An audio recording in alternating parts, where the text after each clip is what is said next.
不会 I think you can turn the first page on.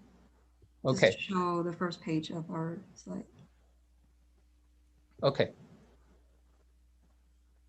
So you see the full screen, right? Yes. But I need to move the let me see what's the best way to put the video. If everyone can see my screen.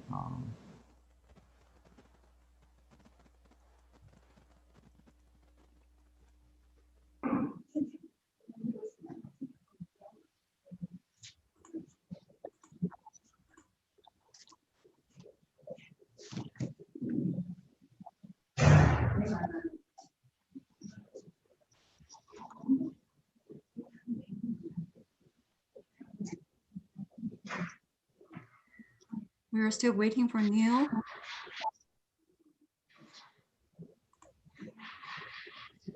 Mm, 不会，他这个你的不是有同传吗？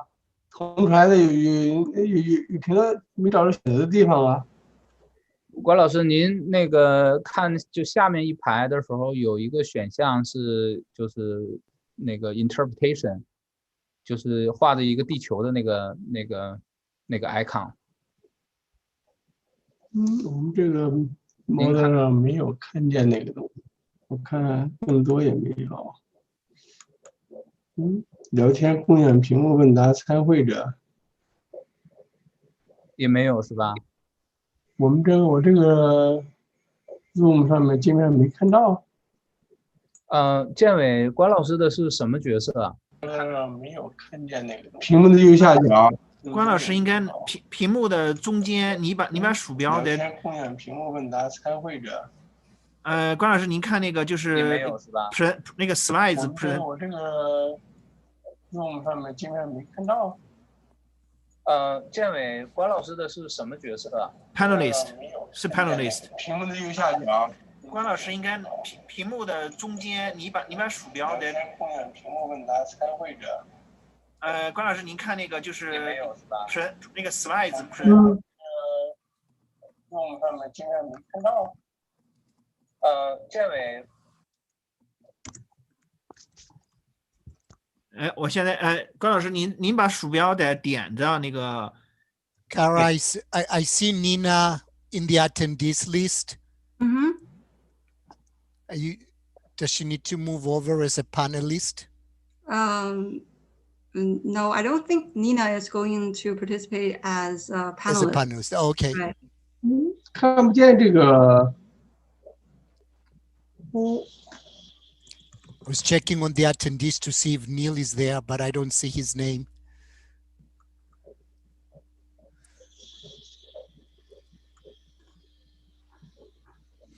Neil is still not here. Is there any way we can contact him? He's here right now. Okay, perfect. 没有找着这个 interruption person。建伟，你能帮关老师看一下那个问题吗？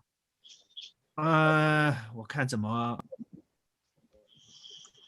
你这样哈，我把。我这没找着你说的这个 interruption 那个 interpretation 那个 operation 的选择那个键呢？关老师，您现在是看见就是那个 share 的那个 PPT file 是 PPT 吧？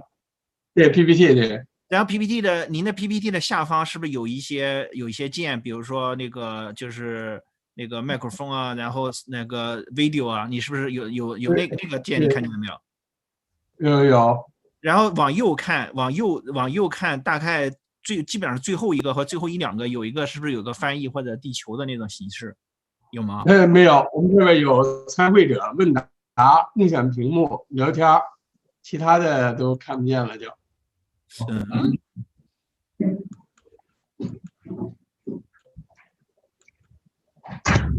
关老师，您是 Zoom， 你是下载你是直接在那个就是在那个网页上面看的吗？在网页上进来的，还是用一个 application 你安装的一个程序？我是网页上进来的，我用那个实际的没进去。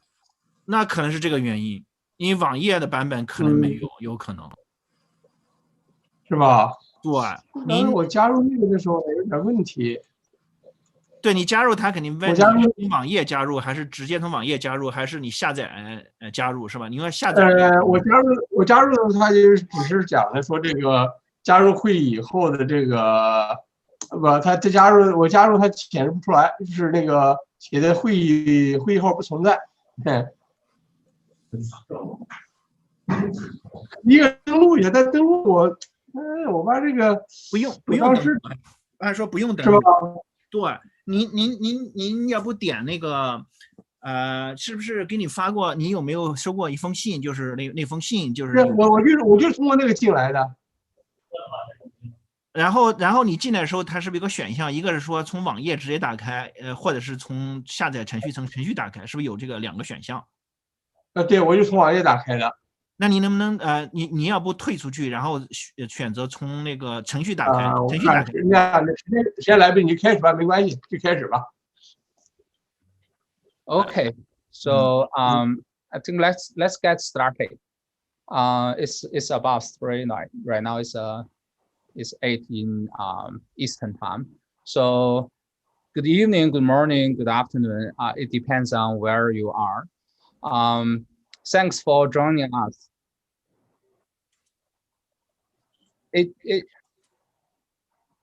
So first, I would like to provide some information regarding our logistic issues. In this webinar, we provide English Chinese interpretation services. After you log in, you will see the interpretation icon in the function bar. When you click it, you will see there are 3 options: original audio, English, and Chinese. So if you are English speaker, you can choose English channel. If you prefer Chinese, you can choose Chinese. If you check the original audio, you can hear both English and Chinese. You can mute or unmute the original audio as you want, although the original voice can be adjusted at a lower volume. And we also have a strong technical support team available if you have any questions. So you can write down your question through the Q&A function. And let's get started. So my name is Guohui Zhang. I'm associate professor in the Department of Civil and Environmental Engineering at University of Hawaii. I also serve as a vice president of COTA. We are very delighted to organize this webinar as part of COTA TRB Winter Symposium. We would like to take this opportunity to share some in-depth information and discussions regarding future transportation research, technology innovation, how to promote TRB influence and visibility in the research and industry community in China, how to enhance the collaborations among the researchers, practitioners, and policymakers in both US and China. And it's our great pleasure to invite our distinguished speaker and panelists to participate in this webinar, including our colleagues at TRB, Mr. Neil Peterson, Mr. Bill Anderson, and Crystal Jefferson Toes, and Mr. Wenjie Liu from China Highway Transportation Society, and Mr. Jizhen Guan from National Industrial Technology Innovation Strategic Alliance of Intelligent Transport System in China. And also we have 2 colleagues, Dr. Xiaokun Wang and Jianming Ma from COTA. Before we move to panel discussion, panel presentation, we would like to invite COTA President, Dr. Xiaokun Wang, to deliver her opening remarks. Xiaokun. Okay, thank you, Guohui, for the introduction. Dear speakers and panelists and all the attendees, good evening, good afternoon, and good morning. Thank you for attending today's webinar. Last January, during TRB's annual conference, COTA signed a letter of intent to form a partnership with the US National Academy of Sciences through TRB. Our goal was to coordinate exchanges of information on research and development projects, to improve the flow of information between transplantation experts in the US, China, and other countries. And this COTA TRB strategic collaboration agreement builds on a strong foundation. First, the COTA member community has had a long relationship with TRB since 1996. Second, we have shared interests in providing improved professional services and promoting transplantation research and development internationally. I believe for any transplantation professional, be it transplantation researcher, policymaker, planner, operator, or administrator, no matter what you do, one thing is very clear. That is, the potential of our own professional development is dependent on the future prosperity of this profession. And the future prosperity of this profession will benefit enormously from effective and mutually beneficial international collaboration. So to foster such collaboration, COTA and TRB have decided to promote each other's activities in our member communities so that we can enable both organizations to better achieve our missions. Well, and then as we all know, last year turned out to be quite eventful. Soon after we signed our letter of intent, everything, our community and our transplantation system experienced huge changes. We had to postpone our COTA International Conference of Transplantation Professionals, also known as CSTP meeting, which is a very influential annual event that was supposed to celebrate its 20th anniversary last year. And therefore, we missed a good opportunity to promote TRB in our community as we originally planned. But fortunately, we have found new ways and new opportunities to continue our collaboration.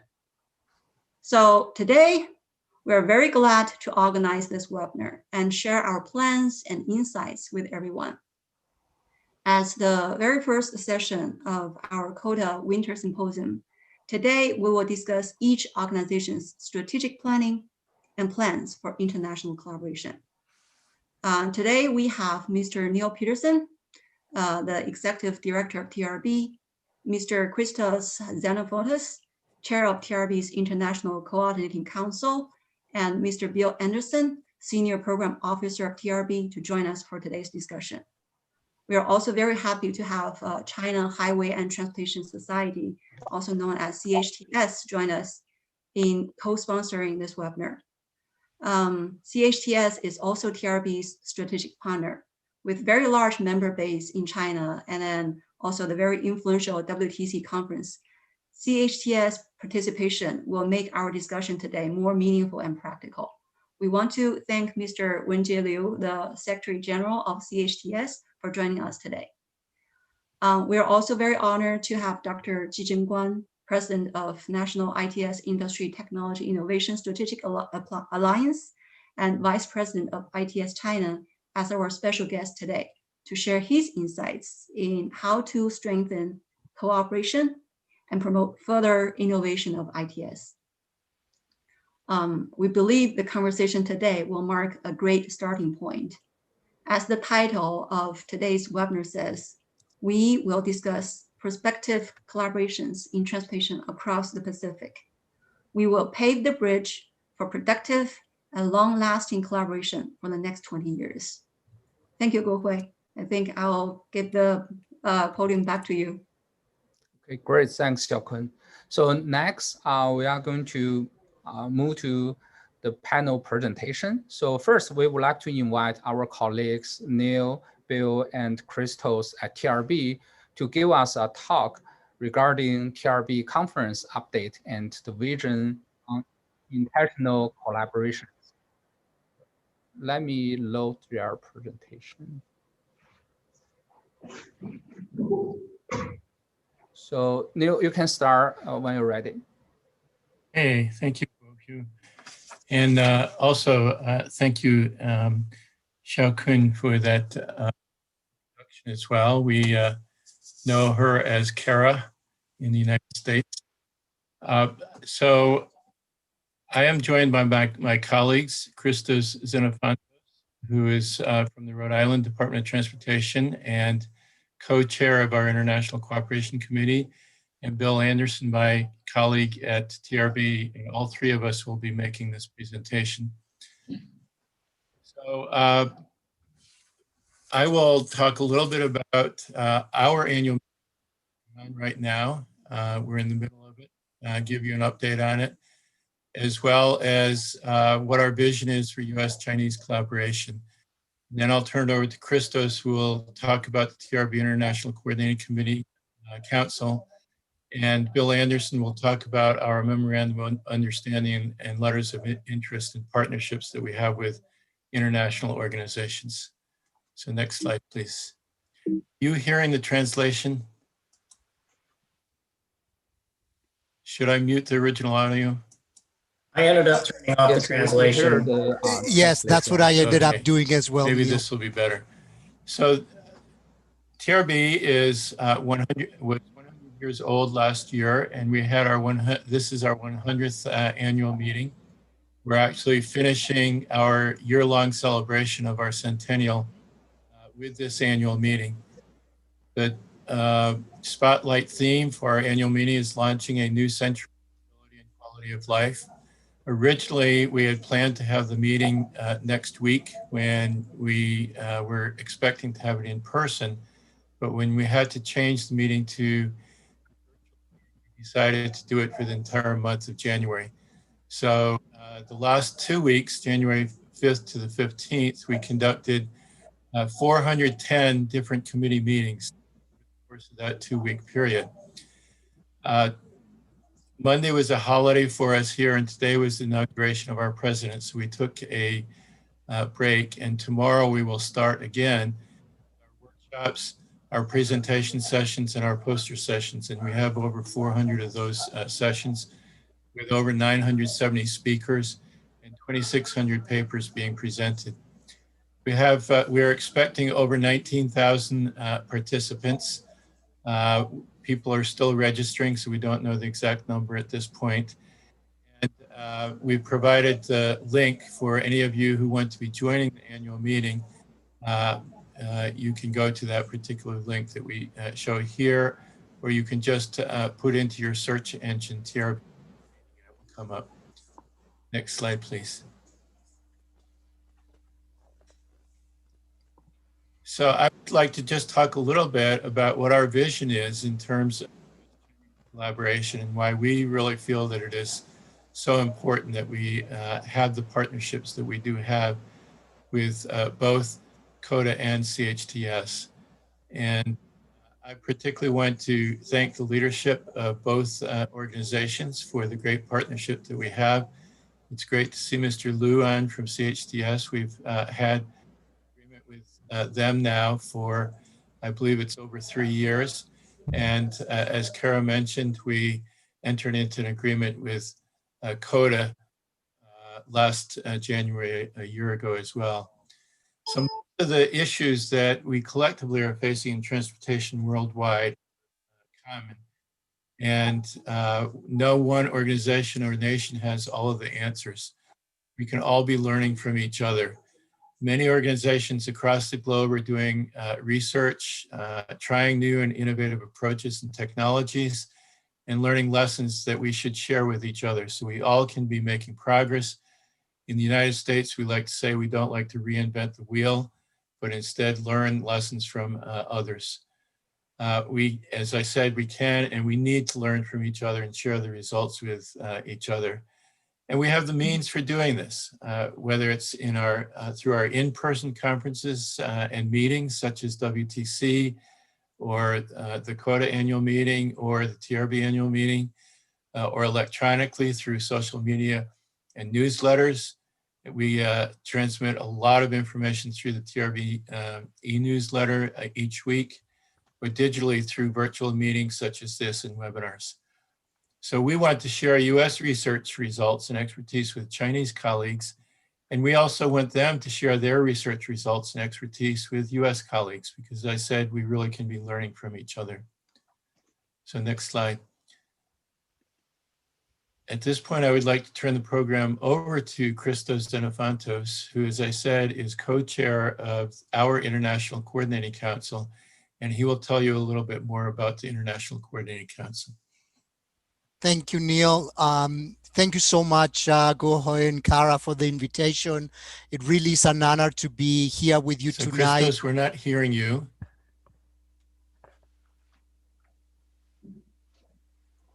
You're not hearing me. Neil, I can hear Christos. I think it's probably because you chose to mute the original audio.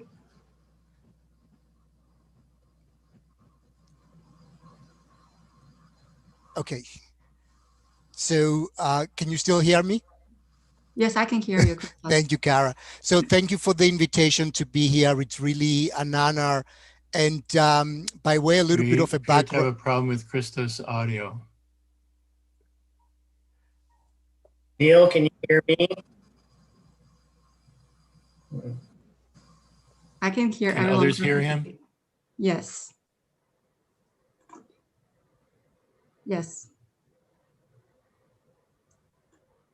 So it really, when Bill approached me a couple of years ago and asked me if I was interested in the International Coordinating Council, one of the first things that I told Bill was that, yes, I'm very interested, but I want to be honest with you up front that one of my great interests is really looking in ways to enhance collaboration, with China. And so to really have seen the work that has gone into enhancing some of the collaboration with the agreement, with the formal agreement with COTA last year, it's really a great pleasure to keep seeing this. Just to talk a little bit about the International Coordinating Council. The council that until this year was the International the Committee on International Collaboration, concentrates on the evolution of an international perspective, practices, and research in all facets and services of all modes of transportation. At the Council, we really look at some of the cross-cutting issues of global interest, and we started by concentrating on some of the 12 critical issues of transportation that TRB has identified. So our aim is to bring together experts from the TRB technical committees and external organization and experts and promote within the technical activities committee structure important issues that affect the safe and secure movement of goods and people, not only in the United States, but around the globe. We look to help international colleagues to actively engage in TRB activities, committees, and panels. So the outreach that we are doing as part of tonight, really fits well with the activities that we are looking to do to help engage international experts.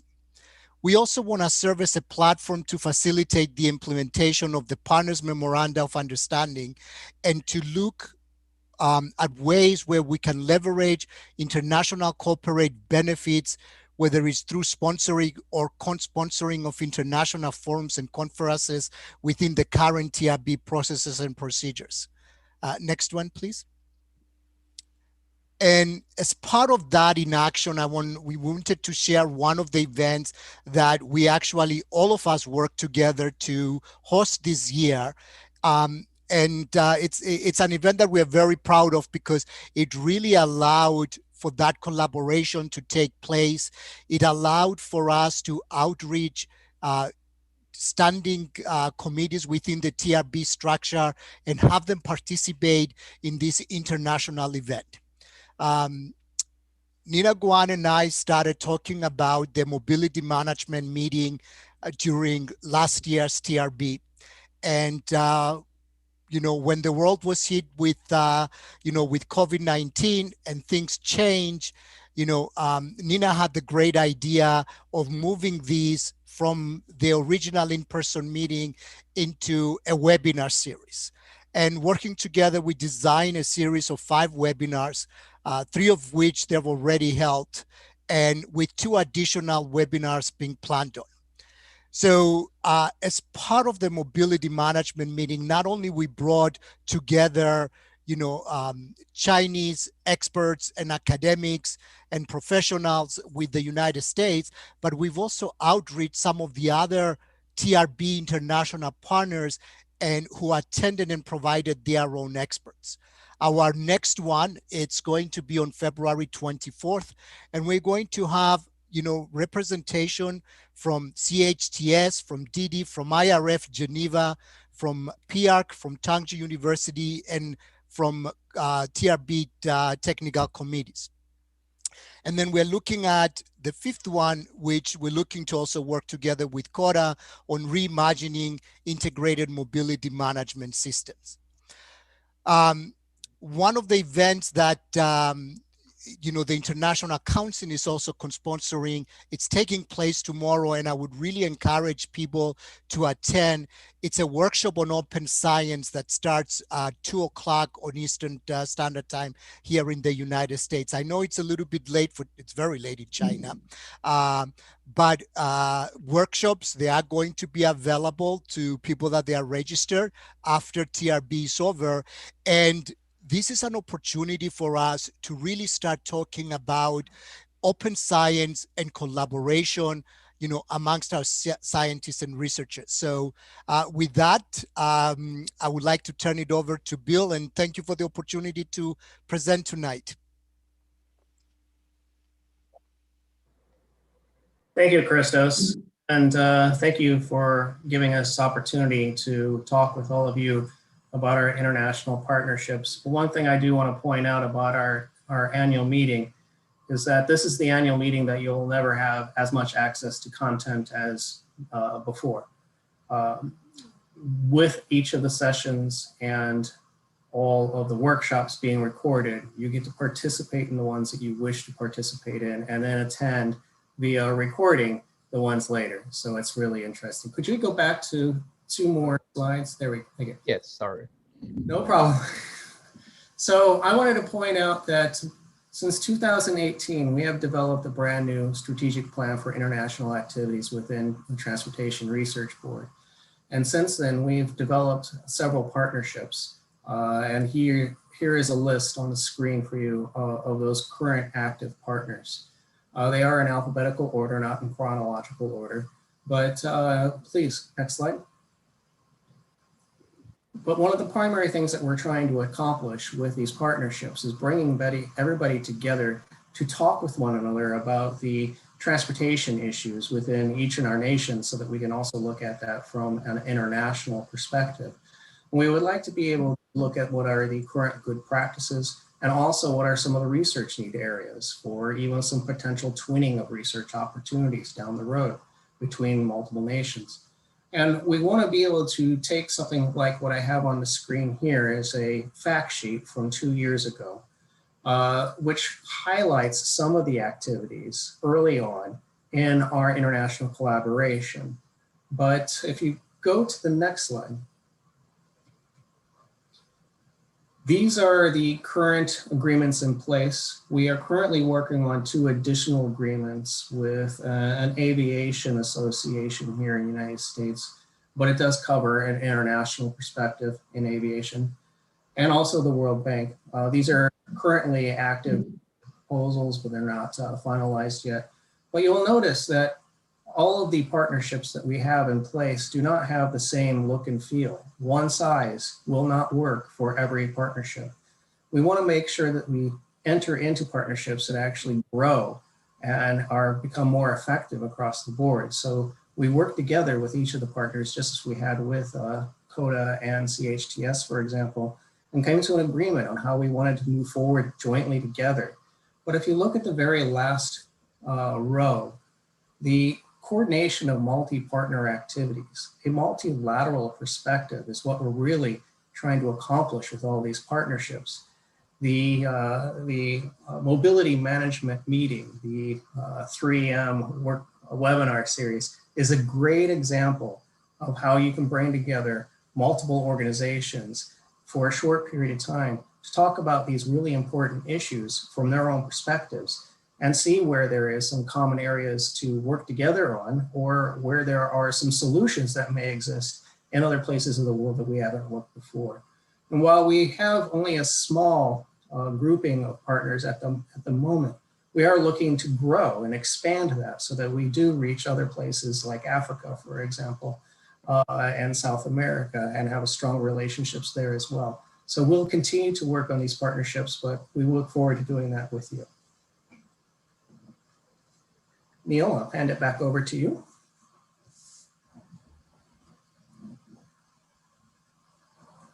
Unmute yourself, Neil.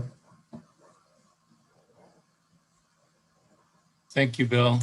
We really appreciate this opportunity. I think that is our last slide. Mm-hmm. So, again, we really appreciate this opportunity to be collaborating both through this venue as well as through each of our annual meetings, through our e-newsletters, through exchanges of research papers, and perhaps as we get into the discussion, we'll talk some more about how we can be involved in each other's activities. So thank you, and I will turn it back to you, Hao, now. Thanks a lot for the insightful information. So I think we also want to learn the plan, the preparations from the partners in China. So our next speaker is Mr. Wenjie Liu from China Highway Transportation Society to share with us about their TRB WTC preparation and collaboration. So let me load their presentation file. 尊敬的小芬主席、尼尔·佩勒森主席、关吉秘书长、尊敬的各位朋友们，大家好。假如没有疫情的影响，我想此时此刻我已经来到了华盛顿，跟尼尔主席、小芬主席在当面的交流。但是没有办法，我们今天只能以这种方式来见面。此时此刻呢，我们中国公路学会的国际部的各位同事，还有我的很多的这个会员，也都在线上来参加了今天的会议。中国公路学会与 TRB 有多年很好的合作，我也连续多年每年都到美国华盛顿参加 TRB 的年会，受益匪浅。这几年在跟 TRB 交往的过程中，我们得到了尼尔主席还有 TRB 各位同事同行们的大力的支持。也是因为这个关系啊，我们中国公路学会与 COTA 有了非常多的非常好的合作。小芬主席还有马建明副主席等等，我们都成为非常好的朋友。这些年来，我们相互支持，在推动国际交流，特别是中国交通运输科技发展方面做了大量的工作。过去的一年呢，应该说中国和全球一样，经受了疫情的巨大的冲击。但是呢，中国的经济和交通运输啊，依然取得了非常不错的成绩。去年呢，中国我们又新建了11000多公里的高速公路啊，现在中国高速公路的通车里程已经超过了16万公里，我们的高速铁路通车里程也达到了37000公里以上。应该说，在这个过程中，科技进步、创新为这个事业的发展带来了非常巨大的推动。中国公路学会作为中国最具影响力的一个社会组织，我们这些年也跟各国的同行一道，围绕打造国际知名的学术品牌，提升学术引领力和影响力各个方面也做了大量的工作。下一页。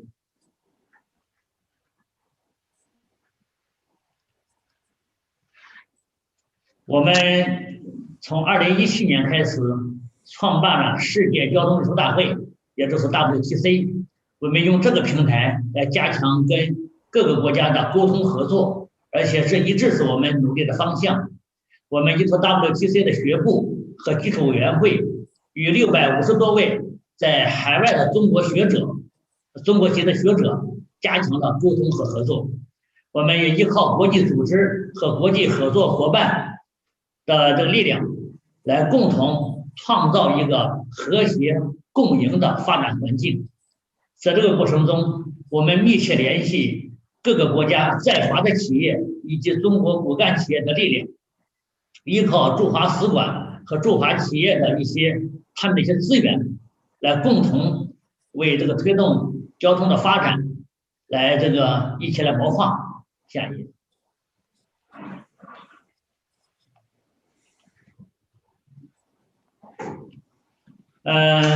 在这里呢，我前面已经谈到了，中国公路学会与 TRB 建立了非常好的合作，而且我们这个合作非常有成效，特别是尼尔·佩德森主席多次来中国访问，给我们带来了很多宝贵的经验。在这里呢，我也向尼尔主席表示衷心的感谢。看下一页。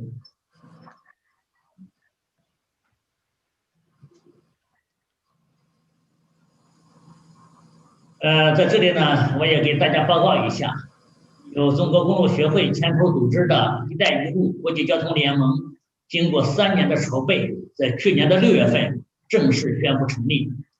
而且我们已经举办了3届的“一带一路”国际交通研讨会和中非基础设施合作交流会，以及中欧智能交通发展论坛等等。应该说，通过这些活动呢，我们也密切的跟各国同行之间的联系。按照我们原定的计划，本来是去年和今年，布瑞塔也准备在相关的国家举办一些专题的会议。因为疫情的原因，我们这些会议包括去年开展的一带一路相关的培训活动都转到了线上。下一页。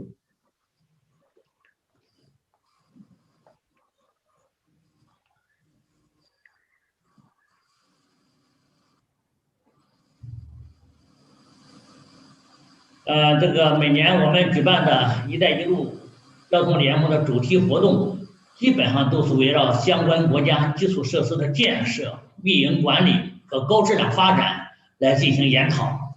这些活动呢，也是为推动我们中国公路学会跟这些国家的科技工作者和相关的组织的联系，也建立了一个非常好的纽带，而且也发挥了一些实实在在的作用。比方说，我们跟尼泊尔、跟希腊、跟尼日利亚相关国家的一些技术研讨，包括去年我们还跟缅甸就国际工程师互认也展开了一些合作，都取得了非常不错的成绩。下一页。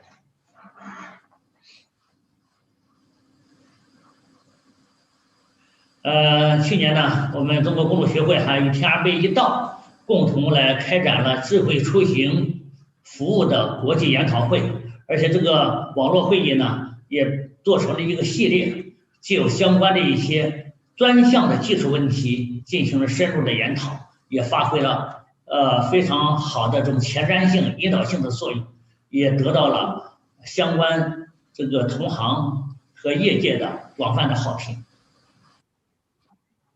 下一页。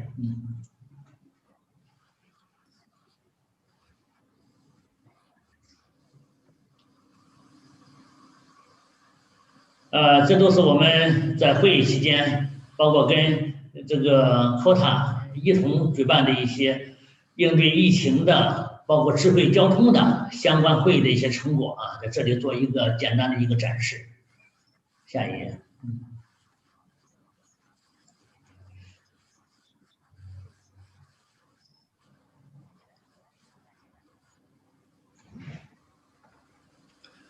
另外呢，在这几年的过程中，中国公路学会也积极加入相关的国际组织，加强与国际公路交通同行的交流合作。我们跟这里有一个列表跟10几个相关的国际组织和国家的一些社会组织进行了广泛的合作这些合作呢，让我们受益匪浅。特别是因为我本人也参与了 RF 的相关的工作，包括我们跟PIAC 还有 IBTTA 包括 IBC 相关的一些组织，每年都有很多的相互合作的一些项目。这个都让我们中国的同行跟世界各国的同行在技术方面有更多的联系，也为推动中国在相关领域的合作和发展产生了非常好的作用。下一页。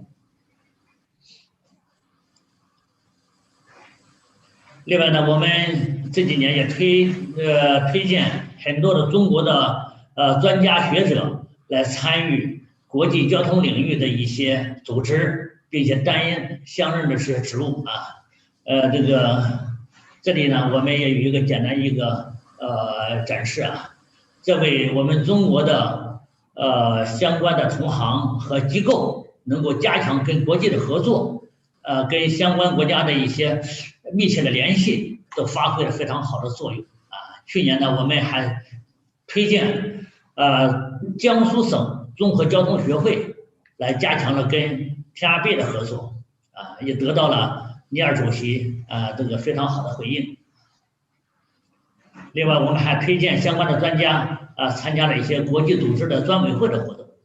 下一页。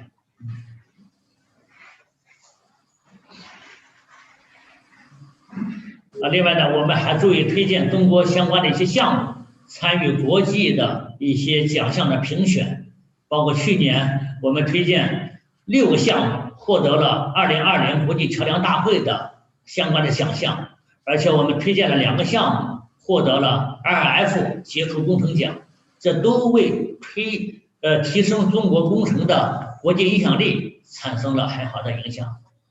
下一页。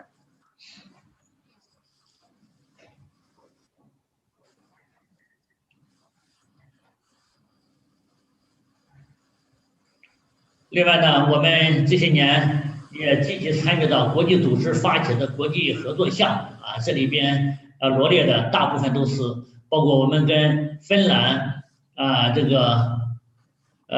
公司等相关单位申请的中国科技部2021年国家重点研发计划的相关的项目啊，智慧城市的相关的项目，包括“一带一路”国际安全建模对比研究项目，包括这个国际陆联的相关的一些专项计划等等啊，这都是为这个推动这些年社会包括行业大家非常关注的智能交通、低碳发展，包括安全等领域啊，都有一些非常好的一些这个专项的研究，这对下一步这个交通的可持续发展和高质量发展都会有非常好的示范价值。下一页。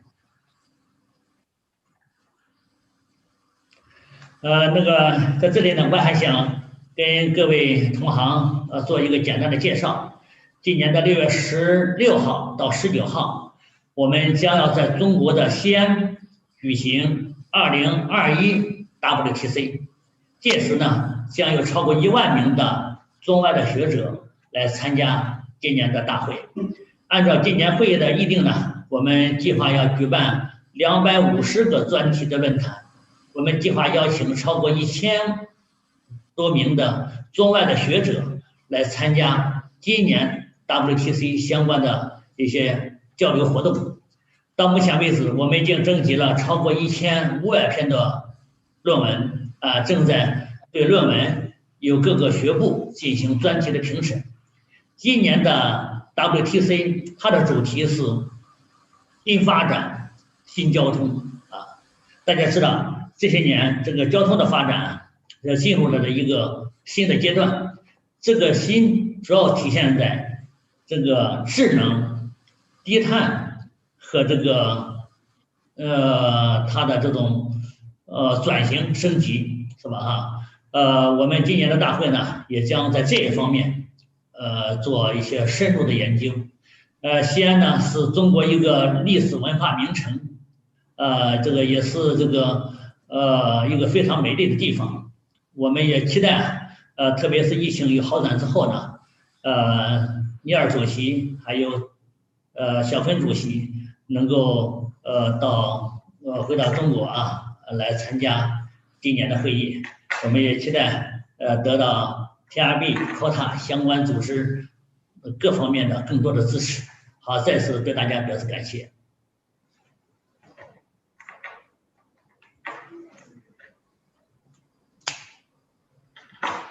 Okay, great.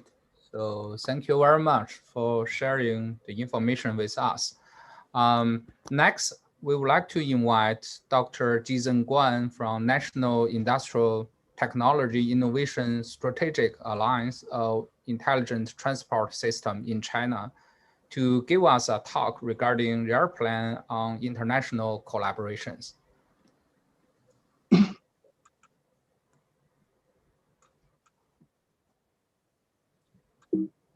So Dr. Guan, please. 好 ，OK， 我这个屏幕能看得见吗？尊敬的内尔主席，刘永杰理事长，会议的各位主席，在线的各位专家，大家上午好，很高兴啊，有机会呢来参加我们今天这个会议，来对中国智能交通科技方面情况做个介绍。那我想呢，主要从2个方面，刚才刘理事长已经对交通科技的整体发展情况呢，合作交流呢做了一个交流说明。那我想呢，重点对中国的智能交通科技方面的做的工作，以及呢相关的一些国际合作呢，给大家做一下介绍。中国的智能交通呢，从2000年左右开始发展，经过了20年的时间。那么这个过程呢，实际上也是中国的基础设施建设，交通行业的信息化的发展，以及呢智能交通建设紧密的结合起来这么一个阶段。那么在中国呢，智能交通的发展呢是公路、城市、铁路、民航多个行业同步推进的，也得到了国家层面和地方政府的高度重视。那么在中国智能交通的发展过程当中呢，科技引领智能交通发展呢是一个比较典型的特点。那么在中国呢，智能交通的科学研究呢，或者技术研究呢，是有这么几个层级的那个体系构成的。一个是从国家的科技计划项目，有国家的973项目，主要是基础设施类的研究。那么有国家自然科学基金，主要是对理论问题的探讨。那么还有国家的863计划，主要是对智能交通的重点关键技术进行研究。另外呢，对重大的智能交通的应用的要求，或者是一些关键技术进行示范，这是在国家科技支撑计划这个层面来进行的。同时呢，面向中小企业的创新和智能交通新技术、新产品的发展呢，是由中小企业创新基金提供支持。那么与此同时呢，各级地方政府还有很多企业也对智能交通呢，长期以来给予了很多的关注和研究。那么从研究体系来讲呢，目前呢，在中国呢，对智能交通的科技创新和研究呢，应该形成了一个比较完整的体系。那么有很多高校和研究单位以及企业的 ITS 的这种专业的研究机构构成的研究队伍，也有很多省部级的智能交通相关的一些重点实验室、工程技术研究中心，特别是我们交通部和教育部这2个部委呢，支持大概有几10个这样的相关的一些重点实验室。另外一个呢，就是国家的工程技术研究中心。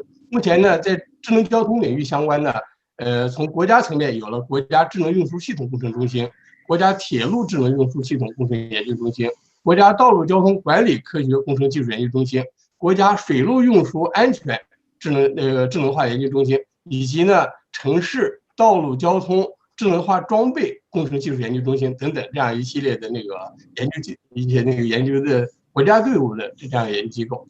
那目前呢，中国的智能交通呢，在“13+5”和“14+5”的这个交界之际呢，我们正在进行的是一个国家级的重点科技专项，就综合运输与智能交通。那么它主要是围绕着交通系统的智能化和交通运输服务的综合化，从基础设施智能化、载用工具和智能车路协同、交通运行的监管与协调、大型交通枢纽的协同、多方式综合运输的一体化，以及呢区域综合运输服务与安全风险的防控，这么6个的那个方面，那其中大概有30多个项目，这个现在还正在进行当中。那面向未来呢，中国的智能交通发展也有些新的要求。一个呢，就是中国正在实施交通强国的战略，那么交通强国大国发展到交通强国。第二一个呢，就是正在进行的数字交通建设，特别是基于互联网、大数据、人工智能，从交通运输的深度的融合来构建这种数字化、网络化、智能化的智慧交通体系。还有一个大的背景呢，就是智慧城市的建设，在中国正在呢迅速的进行。同时呢，低碳与可持续发展呢，也提上了发展的重要议程。面向这些发展呢，未来呢，智能交通在中国呢，应该说它的发展方向，主要还是集中在这么4个方面。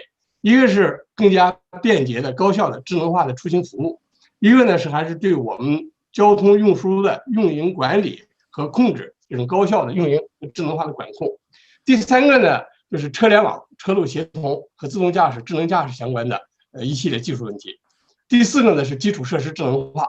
那么这4个方向呢是未来几年呢应该中国智能交通建设发展的重要的几个方向。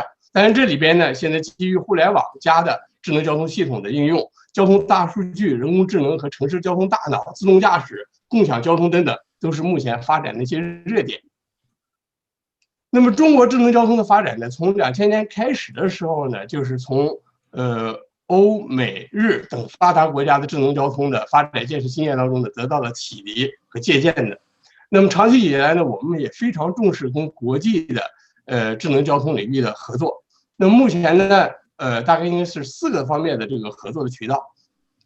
一个呢是 ITS 的相关组织之间的合作交流，还有一个就是每年度的 ITS 世界大会。另外呢，我们每年也会有一些专题的会议和展览，另外还有一些政府的合作平台。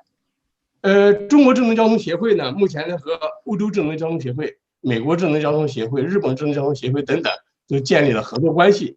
那么这些合作关系呢，也是从2000年以来为推动中国的智能交通的发展呢起到了积极的作用。我们基于和这些合作协会的交流呢，构建了中国的智能交通的技术体系和标准化的体系，也开展了一系列的重大技术的合作示范。专业的学术交流合作呢，也是中国智能交通发展当中呢长期比较重视的。目前呢，每年的 COTA 的 CICTP， 包括 TRB， 中国的智能交通领域有很多的专家学者都会去参加这样的一些会议。另外呢，我们每年也会就智能交通的热点呢召开一些专题讨论会。同时呢，我们和OTICO，还有韩国智能交通协会等呢，都每年都有一些固定的中欧的智能交通的峰会，或者中欧的中韩之间的智能交通的论坛，这样一些那个专题会议。在中国智能交通的这个交流当中呢，智能交通年会是一个比较重大的活动。中国智能交通年会是由中国智能交通协会主办的一个年度性的会议，每年的出席会议人数大概应该在2000人左右。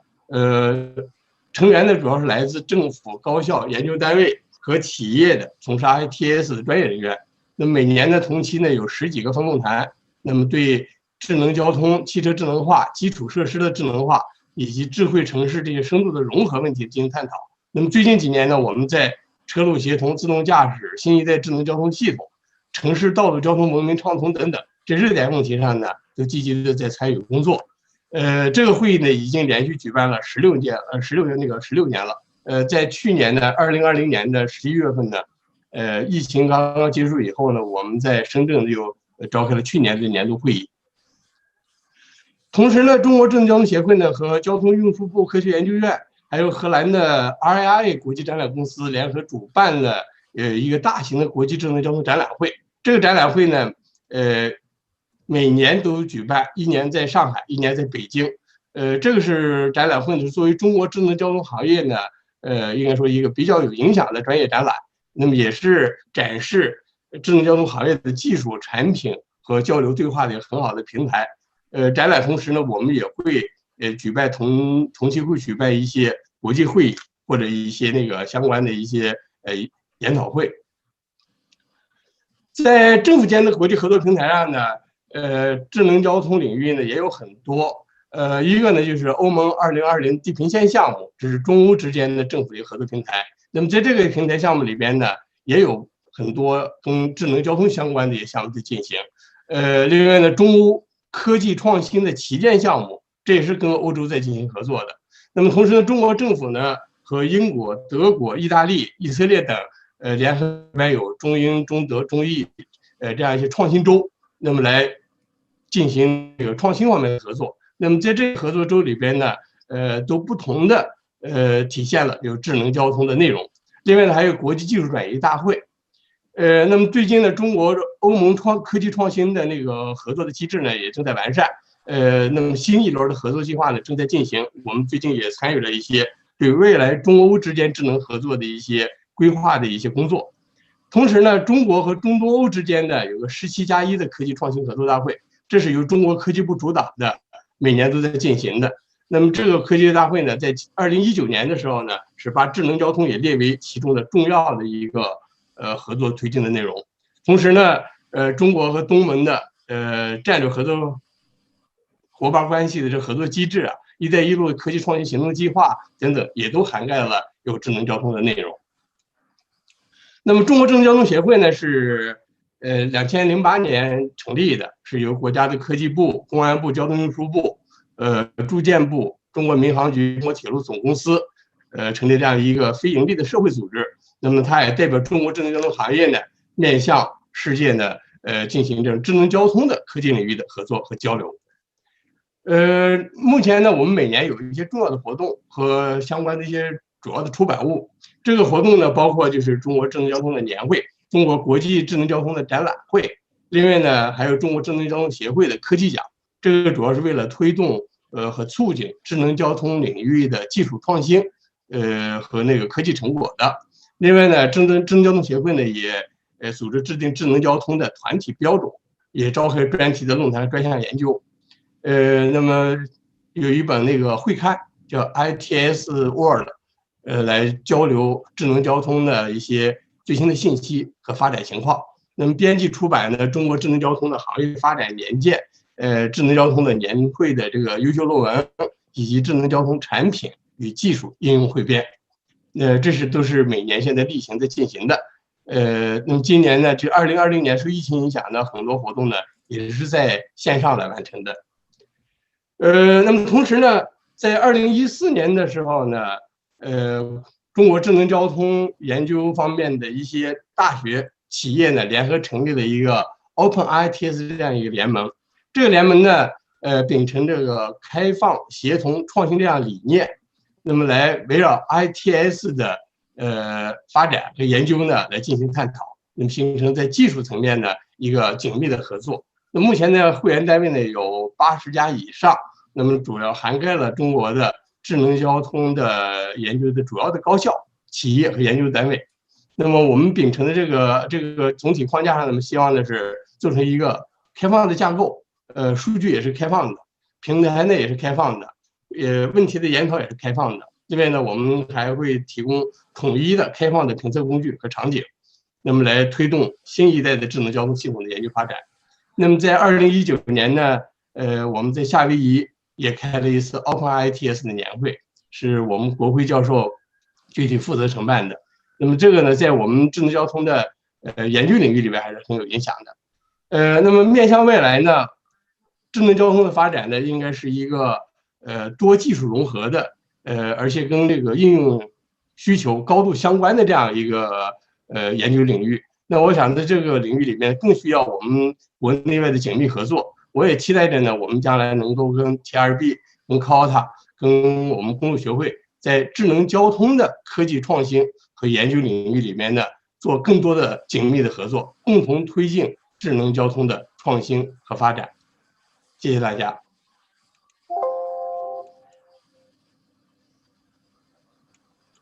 Great, thank you very much, Dr. Guan. So I think you have excellent point covered in your presentation about open data, open technology sharing. So we do have some questions in our panel discussions regarding those key issues. So we would like to move to our next presentation. It's about COTA's vision in terms of the collaboration and across the multiple community from academia to industry to government. So I would like to invite our colleagues, Xiaokun Wang and Jianming Ma, to give us a talk. Okay, thank you, Guohui. So I'm going to give a brief introduction about COTA's mission and then our plan for international collaboration. COTA was established in 1996, so this year we are 25 years old. It is a nonprofit organization based in the US, but we have members across the world. From the day of birth, our key mission is to facilitate communication and collaboration among transportation professionals in China and abroad. Next slide, please. COTA's key functions are coordinated by our board of directors, including the president, who is advised by our advisory board. And then also, in addition to our US chapter, we also have several very active regional chapters, such as COTA Europe and COTA Asia Pacific. Next slide, please. And here are COTA's main objectives defined by our bylaws. The keywords here, as we can see, and quickly browse through it, include connections, networking, collaboration, information, and knowledge sharing. So we can say that fostering international collaboration on transportation has always been our main goal. Next slide, please. And with the rapid development of technologies and changes in the social political conditions, we are also constantly adjusting our perspectives, trying to identify the most effective way to foster the international collaboration. Today, we see more opportunities and needs than ever before. First of all, as Neil said earlier, there are common research needs, but no one could do everything. The transportation research in China is very active and productive in recent years, as we can tell from the sheer volume of the publications produced by our Chinese colleagues. The research shares something in common with other countries, but there is also something different and even unique. For example, according to the previous research, we noticed that travelers in China tend to adopt technologies and change behaviors in response to policies much faster than their counterparts in other countries. The travel behavior research could serve as an important reference for countries and regions who expect a similar but probably slower transportation technology diffusion. And also, the high population density in China's newly developed megalopolis also provides a forward-looking trial, sort of, for other countries and regions that expect similar population clustering in the future. Also, China now is at its later stage of new infrastructure development, while many other countries have been in the stage of maintenance and then replacement probably for decades. And there has been extensive research on how to optimize operation and management of these existing infrastructure so that we can improve the equity and sustainability. China could also learn from this experience of other countries so that we could avoid some mistakes and then make the transportation system more resilient and sustainable, which will definitely benefit everyone. And COTA could help identify such complementary advantages of all sides and coordinate effective multilateral collaboration. The second point I want to say about our vision is we see opportunities in collaboration across a very wide range of activities. For research, of course, but beyond research, we also see needs in all countries to find ways to put research into practice, to guide policy making, and to figure out how to use the latest research to further improve our education so that we can have the most qualified workforce for the coming years. And in COTA, given that we have members both in academia and in industry, we can play an important role in all these activities. And also, through years of experience, COTA has already developed multiple channels to enable collaboration and information sharing. Besides our website, we also have e-news, newsletter, we have WeChat public account, LinkedIn account, mailing list, WeChat group. We also organize many in-person events. Now, last year, because of pandemic and a limitation on travel, we developed the webinar series to keep our community active. And to our pleasant surprise, the series successfully engaged many members and friends. The number of attendees in our webinars is actually higher, and then in some cases, much higher than our traditional in-person events. So I believe it is feasible and probably easy for us to share information. And then our capability of serving as a bridge is stronger than ever. Next, I would like to ask our Vice President Jianming Ma to briefly introduce COTA's previous experience with international collaboration and our plan for the coming years. Jianming? Okay, thank you, Xiaokeng. Can you hear me? Yep. Okay, good morning, good afternoon, and good evening. Oh, by the way, can you please, next slide, please? Guohui. Yeah, thank you. So I'm going to cover a few more topics. First, I'm going to talk about COTA members and strategic partners. Second, I will briefly introduce COTA annual events. And then last, I'm going to talk about our plan for international collaboration. So in the last 25 years, COTA has seen significant growth in terms of reputation and membership. Speaking of membership, there are over 1,000 COTA members globally. And COTA has also established strategic partners with more than 120 universities and international organizations. I just want to highlight that TRB and COTA entered a strategic partnership in January 2020, as mentioned by Neil. I believe that this partnership will help China, the US, and many others benefit from the latest in research innovation occurring in the transportation field. And in the last 20 years, basically 20 plus years, COTA has been collaborating with our strategic partners in organizing a wide variety of events.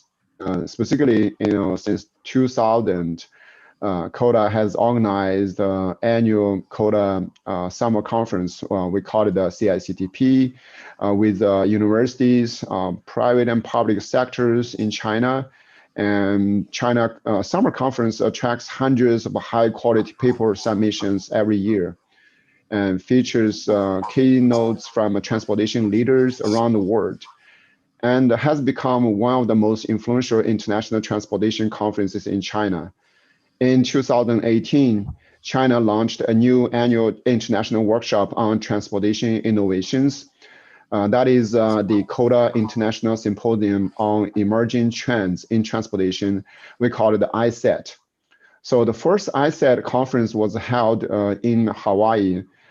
Actually, it was helped hosted by our Vice President Guohui in October 2018. And the second one was held in Rome, Italy in October 2019.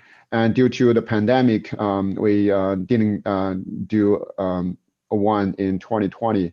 So at the TRB annual meeting in Washington, D.C., we also organized a winter symposium, just like we're doing, to showcase the most up-to-date transportation developments in China, as well as some of the cutting-edge research and technologies in transportation internationally. Next slide, please.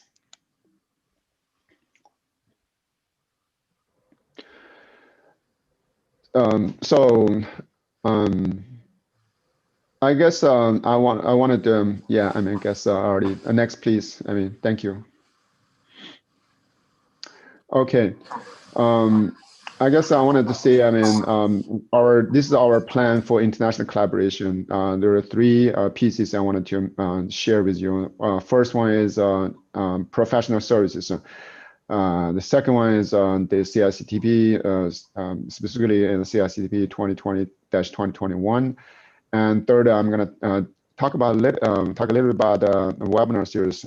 So the professional service, basically, is a ad hoc activity. It intends to meet the needs of our members and partners. For example, specifically, like COTA can help our strategic partners organize workshops and conferences. We can also collaborate with our partners to develop like a international mentorship program.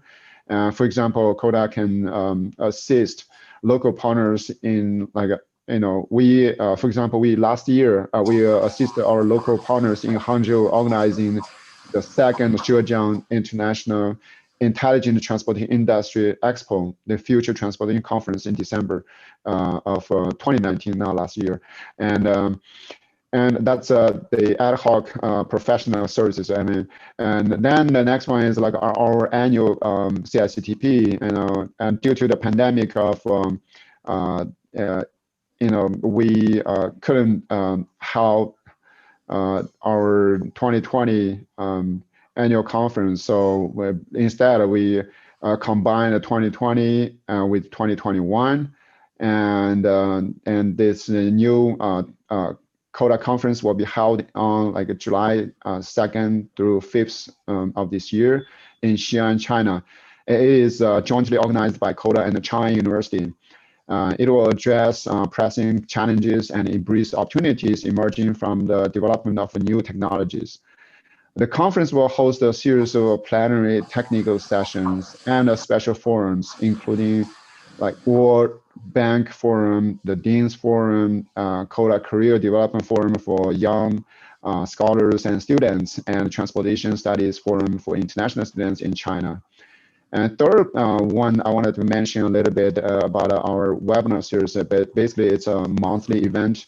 So COTA has organized a series of webinars featuring some hot topics that are mostly concerned by the COTA community. For example, one topic was about career development for young professionals.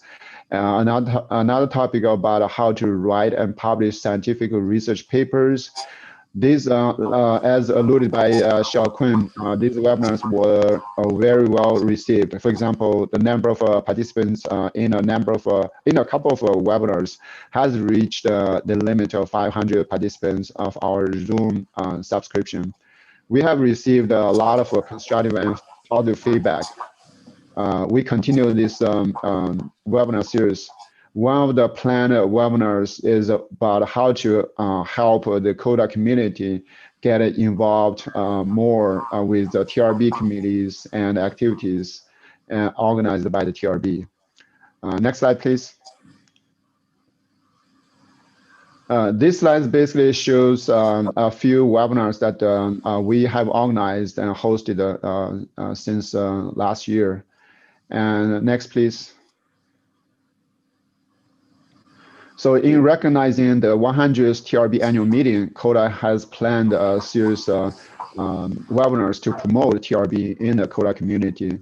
This is just a list of the webinars with topics and dates, including the one that we're doing now. And with that, next, please. I wanted to thank you very much for your attention. I'll turn it back to you, Guohui. Thank you. Great. So thanks, Jamie. Since we are running out of time, we are a little bit behind the schedule. I would like to move to our panel discussion directly. So, and before this webinar, actually, we conduct a survey study and collect some representative questions from the transportation communities in both China and US. So we are going to share those questions with our panelists and ask them to address those questions, provide their insightful comments and guidance with us. As we know, Neil delivered an impactful talk regarding the critical issues in transportation from 12 aspects in 2019.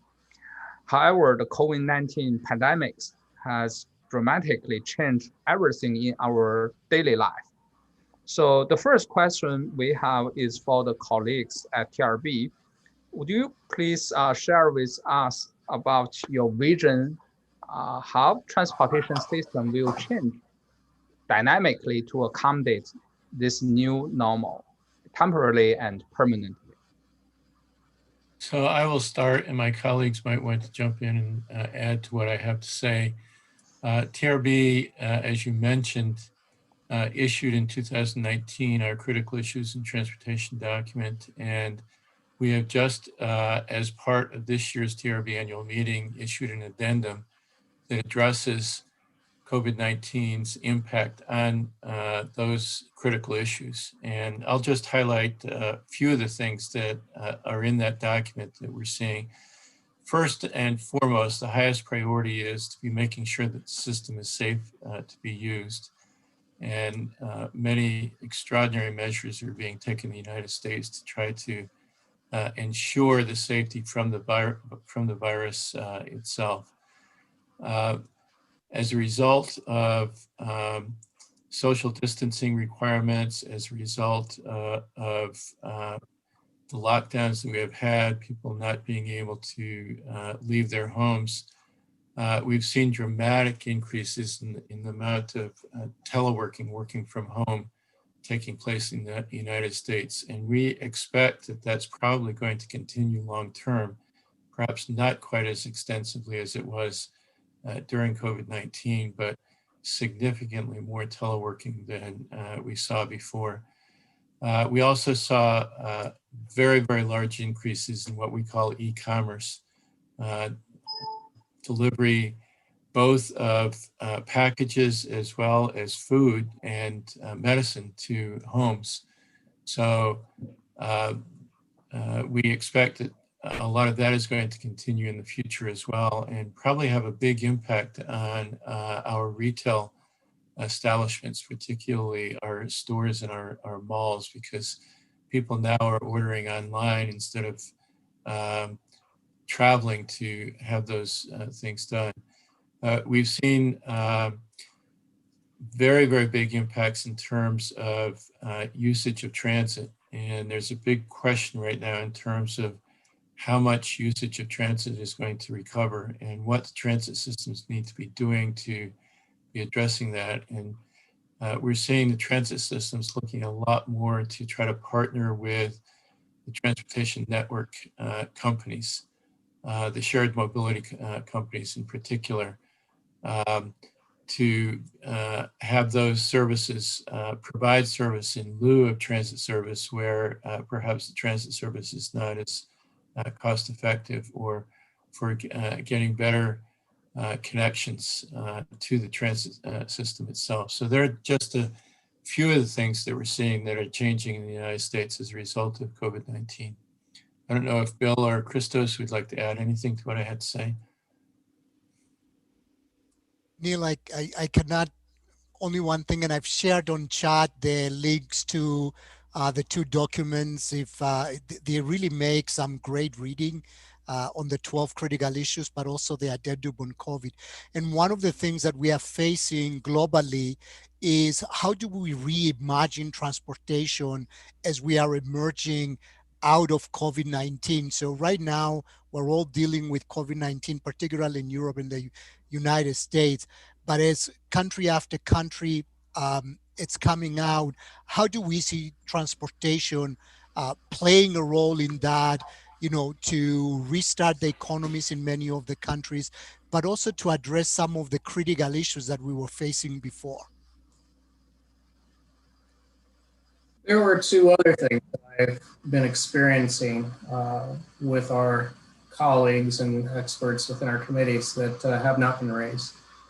One is looking at disaster management and how that has been affected by handling a stay-at-home order and trying to address things like massive wildfires or flooding and hurricanes. I believe our Gulf Coast region was impacted by a total of 4 hurricanes while dealing with a stay-at-home order at the same time, which makes evacuations and providing services and help to people very challenging. So this is another thing that we'll be looking at more closely. We even have a workshop addressing this particular issue. It'll be taking place on Friday morning during our 10 o'clock a.m. Eastern time period. We also have been learning a little bit more about the informal public transport services that are being provided around the world, particularly in developing countries. As a result, the developing countries that have been using public transit services that have been impacted by the financial crisis caused by COVID-19 have seen that the informal public transport services are still able to operate financially well enough in comparison, and also provide a more equitable service for its clientele. Both of those are intriguing. So this is something that we're talking with the World Bank right now about how we can look at these a little bit more closely through a workshop and perhaps support or work closely with the World Bank in writing some guidance that can go out and how these programs could actually work in the developing nations. That's great to know we have so many activities, events organized to address the COVID-19 impact on the transportation. So my second question, actually, I would like to direct to Mr. Wenjie Liu on the similar topic, but with different emphasis. So as we know, Chinese government has implemented many effective strategies to address and mitigate the impact of the COVID-19. And what are the new initiatives in academic, industry, and policymaking make the transportation system more efficient, safer today, considering the COVID-19 impact? And any plan to share the COVID-19 related transportation data to address the large-scale public health crisis?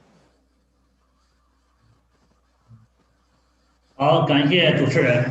这个问题啊，我觉得提得非常好，也是现在中国的公众、社会，包括行业都非常关注的一个问题。这个最近这几年，中国交通运输啊，这个快速发展，其中一个非常重要的事件，就是2019年底，中国的高速公路啊，当时是15万公里，在一张网运行，就全国高速公路联网收费，这是一个非常巨大的工程。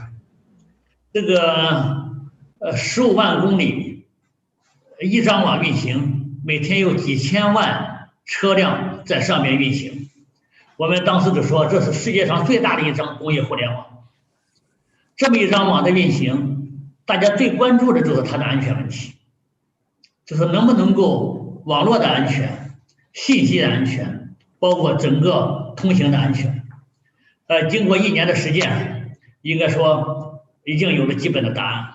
我也听了交通部路网中心的领导他们这个介绍这方面的情况。应该说在这个过程中，路网的安全和效率，它是一个对立统一的关系。为了保障路网的安全，应该说在运行过程中遇到大量的风险，包括每天在局部遇到一些恶意的或者非恶意的一些攻击，但是我们都采取了非常好的应对措施。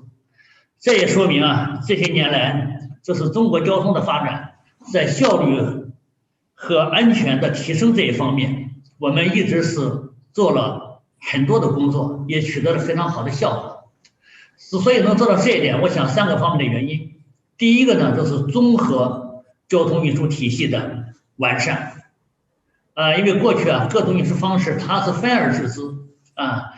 大交通这10几年的时间，应该说我们综合运输体系它的整体性和系统性得到了非常大的提升。第二个呢，得益于技术的进步，这几年这个智能交通的发展，整个的提升了我们中国交通建设和运营的它的水平和质量。而且呢，这是应该说，特别是公路交通、高速公路的管理，是最早跟信息化融合和结合的一个领域。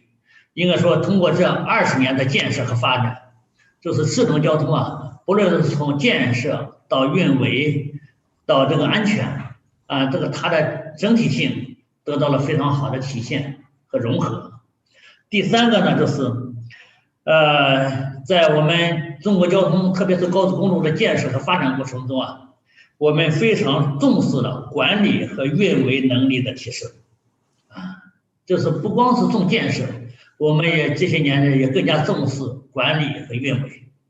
也正是因为这几个方面的措施，所以呢，这保障了中国路网运行的它的效率，包括安全，也提升了中国交通这个发展的质量在去年的疫情情况之下呢，包括我们交通的同行也好，还是业界、学界，大家都看到了，在应对突发公共事件这么一个背景之下，怎么更好的发挥运输的保障能力，确实是一个新的话题。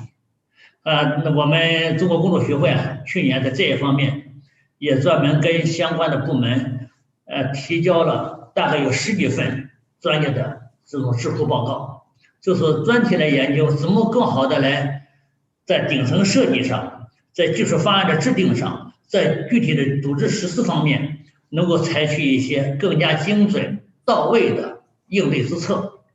大家可能也看到了，去年8月份，交通运输部也发布了关于交通新基建发展的指导意见。在这个指导意见里边，其中有一部分特别强调了在新基建运行发展过程中它的安全性这个问题就是因为这个随着交通的发展，不论是我们的体量增大，还是我们的网络的含量增大，它的风险隐患也相应的增加，所以呢，也是给我们未来的这种管理部门，包括我们的学界，提供了更多可以思考的问题。但这个问题是需要不断的随着技术的发展，不断的来完善、来更新。因为这个旧的问题解决了以后啊，它新的问题、新的风险也会随之而产生。它应该是一个持续的这么一个概念。我们中国公路学会有一个发展研究中心，这些年呢，我们也是每年致力于来编制中国交通运输的年鉴和中国交通运输的发展报告。刚才谈到这个数据的开放的问题啊，应该这么来看，这个数据的开放它分2个层面，第一个呢是工程级，第二个是这种指数级。这个工程级的数字资源的开放，它应该说是这个管辖权是在地方，甚至在每一个项目上这个应该是相对来说，它开放的程度和这个标准是不一样的。但是在指数级的数字资源开放这方面，我认为是没有问题的，因为我们要通过大量的包括各地发展的数据、运行的数据，包括整个安全的数据的这种汇总，我们来看到发展的一些规律。也希望各位同行和国内外的朋友们能够更好的来关注这些年来中国交通发展的整个的发展的轨迹通过一些数据的研判，来对我们未来的发展提供一些有价值的一些参考和意见。谢谢大家。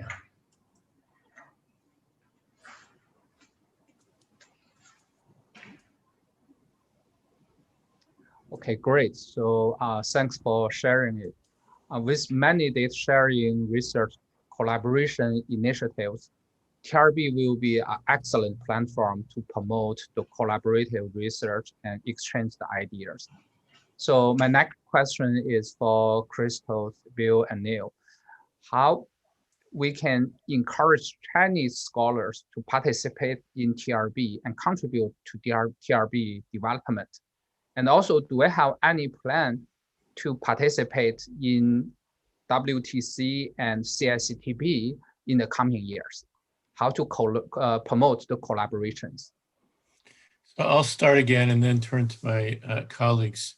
So the best way for Chinese transportation professionals to become involved in TRB is to sign up to become a friend of one of our committees. We have 175 different standing technical committees, and it's very easy to sign up to be a friend. You go to a website that is www.mytrb.org, and maybe one of my colleagues will type that in.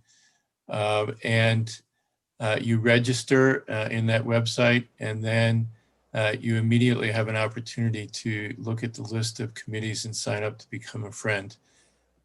You then become involved in committee activities, planning of sessions at our annual meetings, planning of conferences, and we also have the opportunity then to be submitting papers for our annual meeting, for consideration for our annual meeting and for publication as well.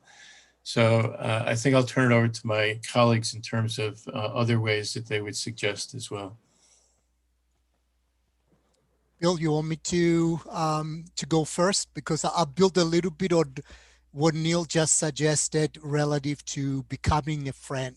Because that's step right one. It's really to make sure that people are aware how to participate. And I will go back to my very own experiences when I started, first getting engaged and working with TRB. You sign up as a friend, and that's and some of the best ways to learn about the committees is to really be actively involved in the committee, to learn about what they are doing. We have so many committees that if one particular committee is not the subject or the topic that you are looking, there will be other committees. There is no limit as to how many committees you want to be involved as a friend. The important part is really to volunteer, although, and engage with the committee to do, whether it's going to be paper reviews, whether it's to write research proposals, or work on the organization of workshops and sessions. That is where you have the opportunity to work together with other professionals from the United States and the rest of the world and really create that personal connection. At the same time, as committees go through a triennial rotation, the first people that they typically look to bring on board as members are the active friends of the committee. So I was very happy to see that one of the upcoming webinars, it's really how to get more engaged with TRB, because I think, Kara, we had a little bit of a conversation on WeChat about, maybe putting together a webinar and inviting some of the, committee chairs or group chairs from TRB and talk about particularly how to do that, and share with people, the step-by-step, on engaging with the committees.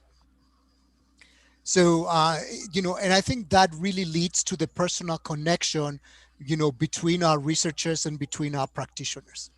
Bill? So let me add a little bit more to that, because I don't want anybody who runs to my TRB and looks up the committee directory to be afraid, because there is a very long list of committees and subcommittees that are provided on that directory. The point I want to raise with that is take your time and get to know these particular groups and committees that you're interested in by their themes.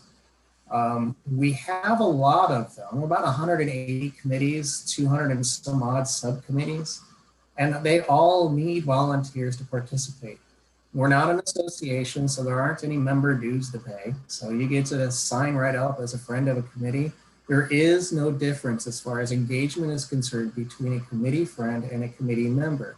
The only difference between a committee member and a committee friend is that they're identified as the leadership of that particular group to help set the direction for the strategy that they plan on achieving, the goals, the objectives over a 3-year period of time.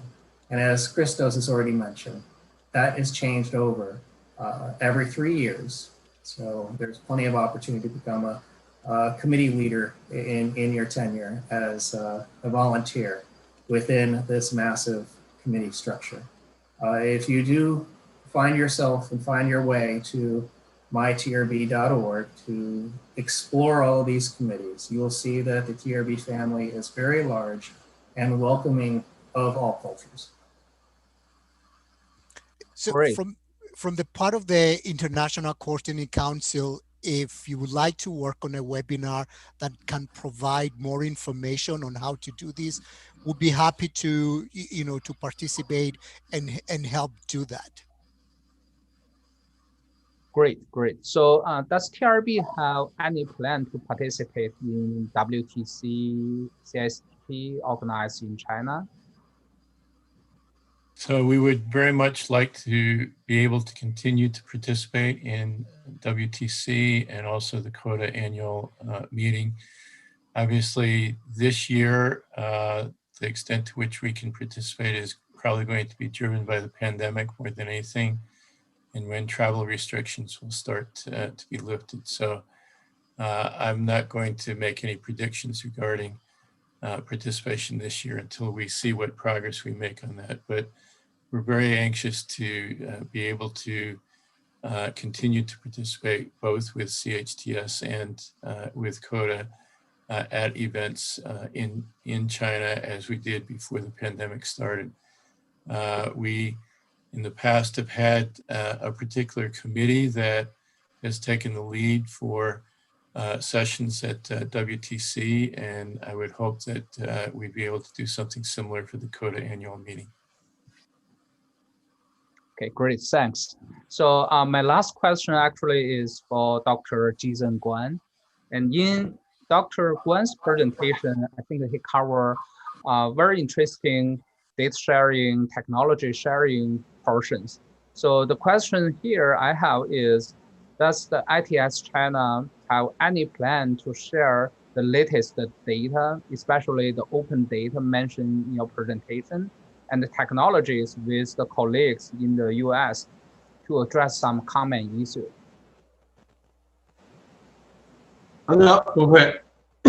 那个，其实对智能交通研究来讲呢，基础数据的意义非常重大。那我们那个 OpenITS 呢，也尝试着呢，把我们积累的一些基础数据呢，用于研究的共享。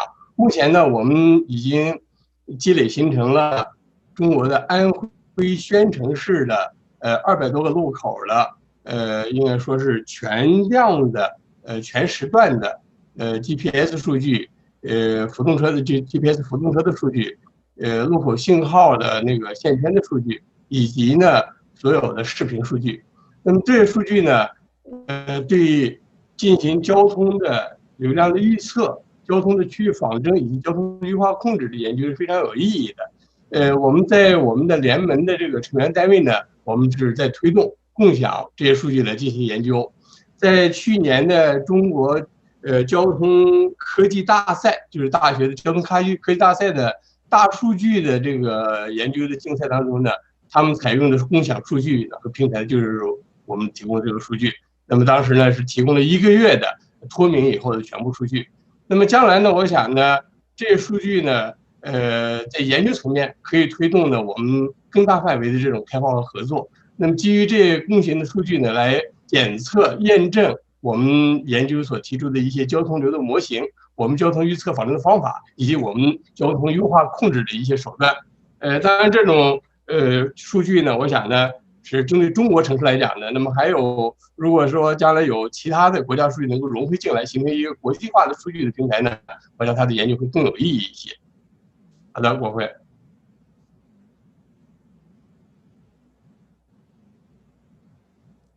Okay, thanks. Since we are running out of time, so I do want to respect everyone's schedule. So before we wrap up our webinar, I would like to invite our Vice President of COTA, Dr. Jianming Ma, give us a short closing remarks. Jianming.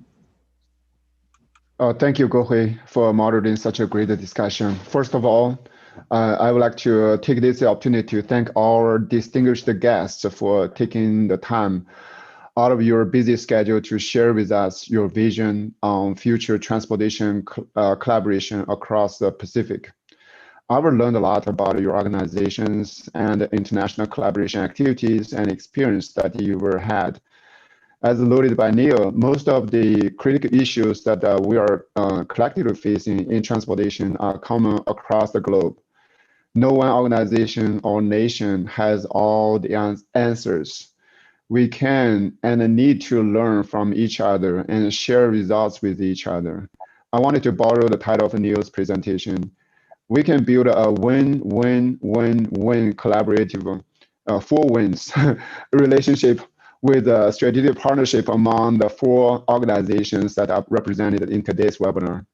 I wanted I hope this is the beginning of the new chapter for international collaboration.